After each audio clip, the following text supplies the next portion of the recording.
Andong is where you go when you want the Korea that existed before Seoul started looking like every other capital city. The problem is most people give Andong half a day, see one village, and leave thinking they've done traditional Korea. I mapped out the full 2 days in the template so you don't have to build it from scratch. Links in the description. Andong's about 3 hours from Seoul and has been a center of Confucian culture for centuries. Spring and fall are the best seasons to visit.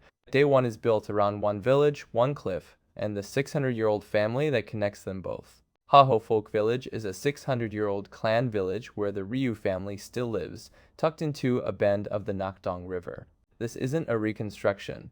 The thatched servants' quarters and tile-roofed aristocrat homes were actual homes, and some still have laundry hanging out back. The Zokoba tree at the center is older than most European universities, draped in wish papers, and smells like leaf mold in the best way. Give yourself 3 hours minimum because rushing a place like this defeats the entire point.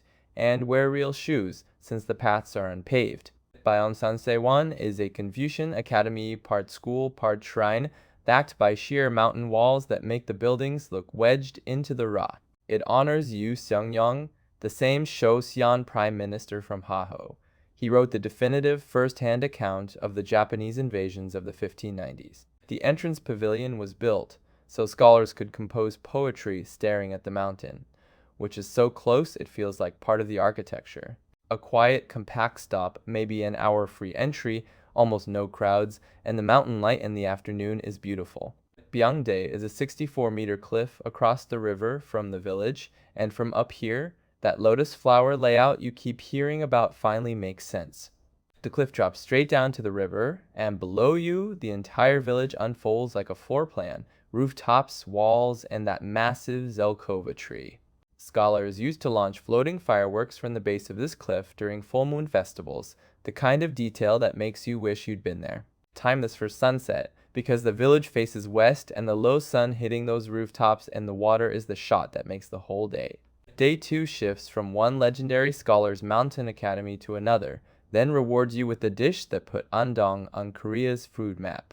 Dosan Seowon is where Yi Hwang, the philosopher, on Korea's 1,000 won note, retired to teach in 1549, tucked in a mountain valley outside the city. He refused a bigger lecture hall, so his students waited until he went out and nailed extra planks to the floor.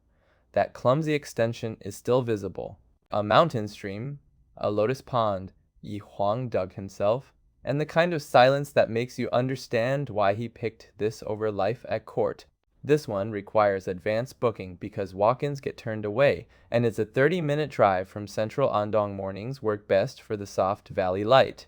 Andong Old Market is a cramped alley where every restaurant serves one thing: jjimdak, whole chicken braised in soy with glass noodles, potatoes, and chili.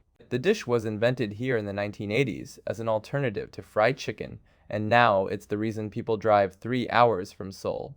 Steam rolls out of every doorway, the sweet savory smell hits you before you sit down, and you'll eat shoulder to shoulder with locals at Formica tables. This lands after Dosan Seowon because after a morning of scholarly contemplation, you've earned a proper lunch. Bring cash and don't overthink which restaurant to pick. After 2 days of heritage sites, this paved river path is where Andong feels like a normal city.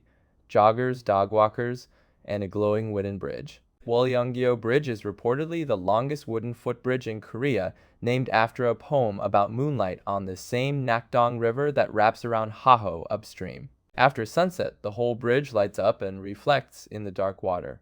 The kind of quiet spectacle you don't expect from a city this size. Start about 30 minutes before sunset and you'll arrive as the lights come on. Flat, easy on tired legs. A perfect wind down.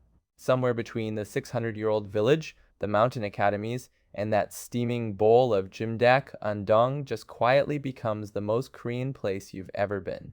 I put the full 2-day route into an editable template with a map view. Grab it from the description or pinned comment. Let me know which stop you'd build your whole Andong trip around. Drop it in the comments.